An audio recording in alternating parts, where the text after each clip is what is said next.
So I'm having a complaint from my spouse that I talk too much. And I really racked my brain, and I realized I'm doing the talking for both of us. And I guess I manipulated myself into believing that I was in a fun, deeply intellectual relationship, when really I was the one providing the vibe. I was the one providing the energy. I was the one providing the platform even. Sure, she put, this person pays for half of the things. So what? If I didn't live with them, they would pay for 100% of their things.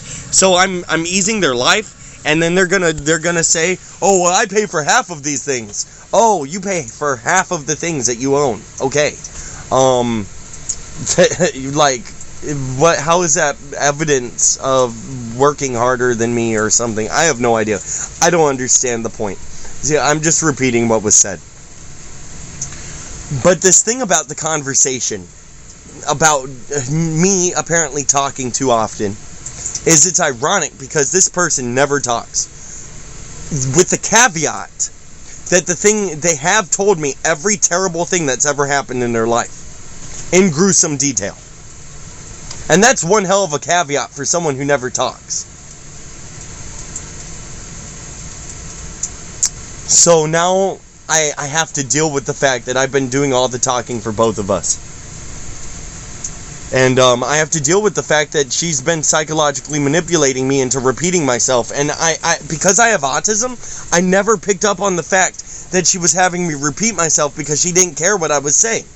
Obviously, if you're asking someone to repeat what they're saying 3 or 4 times, you're trying to convey that you don't give a fuck what they're talking about. But I didn't realize it. So it just turned out to be a really malicious narcissistic tactic that has, who knows how much damage it's already done.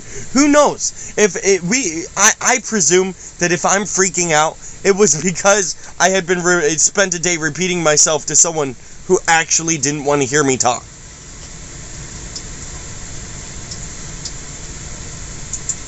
And then, to make it matters worse, when they're screaming at me, it's almost as if they make a point of screaming out the window. So it's like, they're not screaming at me, they're screaming at the neighborhood.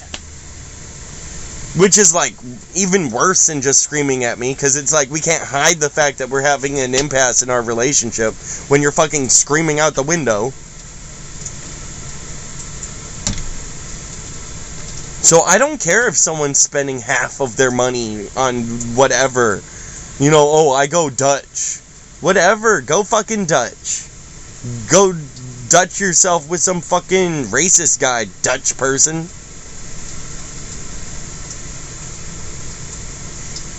Obviously, anybody can see that this isn't where my mind is, and it's not what I want to discuss, because I'm having trouble intellectualizing what I want to say. So it's not even things that I want to discuss. It's not things I want to participate in. It doesn't represent me. And this is coming from a kid who put effort into forgetting all of his bullies' names and what they did to him. They would say, oh, why can't you remember the name of the kid who hit you? Why can't you remember the name of the kids who bullied you?